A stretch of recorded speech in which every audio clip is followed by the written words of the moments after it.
Hey everyone, so let's talk about AI. There's so much noise out there, right? So much hype. Today, we're going to cut right through all of that.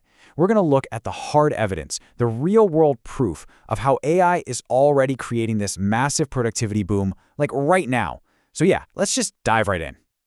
All right, let's just get to the big question, the one that's on pretty much everyone's mind. Is AI coming for our jobs? I mean, you can't escape it. There's a ton of anxiety out there, this idea that machines are just going to make us all obsolete. You see it in the news, you hear it from your friends, but is that really what's going on? Well, the reality is, it's a lot more collaborative and, frankly, a lot more interesting than that.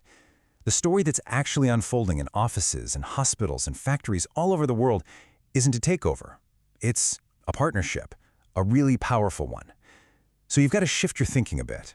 It's not about replacement. It's about collaboration. Think of AI as the ultimate co-pilot, something that makes us better at what we do. Okay, so Section 1, AI across industries, the evidence in action.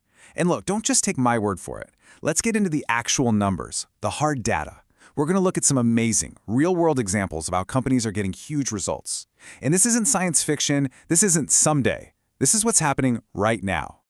And what's so wild is that this isn't just happening in one little niche of the economy. It is literally everywhere. We're talking from law firms to hospitals, from finance to retail. The scale of this transformation and how fast it's happening is just incredible. So let's start with a number, 11,000. What is that? That's the number of nursing hours Essentra Health is saving every single year by using an AI tool. Think about that. The AI is handling all this tedious paperwork, drafting appeal letters and things, which frees up nurses to do what they're actually there to do, take care of patients. That is a massive impact. Okay, how about this one? 82%. That's a huge number. An AI tool is cutting the time police officers spend writing reports by 82%. And again, this isn't just about being faster. It's about what they can do with that time back. It means more time out in the community, more time on actual police work, not stuck behind a desk. All right, now let's talk about scale, because this next one is just, wow, 220,000 hours. That is the number of labor hours a major bank in Japan is looking to cut. But here's the kicker. That's not per year. That is per month. 220,000 hours a month. That level of automation is just mind-blowing. And you can see here it's just one industry after another. A department store bakery, using AI to predict demand, which boosted sales by 67% and cut down on food waste. Win-win. A tech company, Persistent Systems, slashed the emails needed for contract talks by 95%. Imagine that. Volvo saved over 10,000 manual hours on paperwork, and Panasonic, they're saving almost 200,000 hours a year just because their AI helps people find stuff internally faster. It's just staggering. All right, Section 2, human plus machine. So we've seen what AI can accomplish, right? The numbers are pretty incredible. But now let's talk about how it's happening.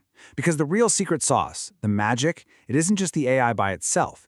It's the synergy. It's what happens when you combine human smarts with machine intelligence. It's this partnership that's creating something bigger than either one could be alone. This quote here really nails it. While AI excels in processing vast amounts of data, human capabilities in creativity, intuition, and emotional intelligence complement AI systems. People call this idea hybrid intelligence, and it's exactly what it sounds like. It's not human versus machine, it's human plus machine. Each one brings something unique to the table. The AI brings the raw power, the speed, the scale, and we bring the creativity, the wisdom, the gut feelings. So let's just lay it out, side by side. What is AI amazing at?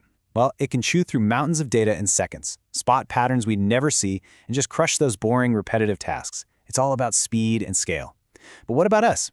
What do we do best? Creativity, innovation, that gut instinct you get, understanding people, making those tough ethical calls. That's our domain. And that's why this co-pilot idea is so powerful. The AI does the grunt work with the data, and that frees us up to do the high-level stuff. Strategy, big ideas, and connecting with other people. Okay, Section 3, challenges and guardrails. Because, it's not all sunshine and roses. It would be crazy to think you can just plug this powerful technology in and everything will be perfect. You have to be smart about it. You have to be responsible. If you don't put up the right guardrails, you can run into some serious, serious problems. And these are not just, theoretical problems. These are the real headaches companies are dealing with right now. I mean, think about it. You've got data privacy. How do you keep sensitive info safe? Then there's bias. What if your AI learns from old, biased data and just makes those biases worse? And then there are the practical things. This stuff is expensive to set up. You need people who actually know how to run it, and you have to train everybody on how to use it. Getting this right is not a given. It takes a ton of planning and really clear rules from the get-go. And all of this leads to maybe the biggest question of all. Section 4. Who makes the final call?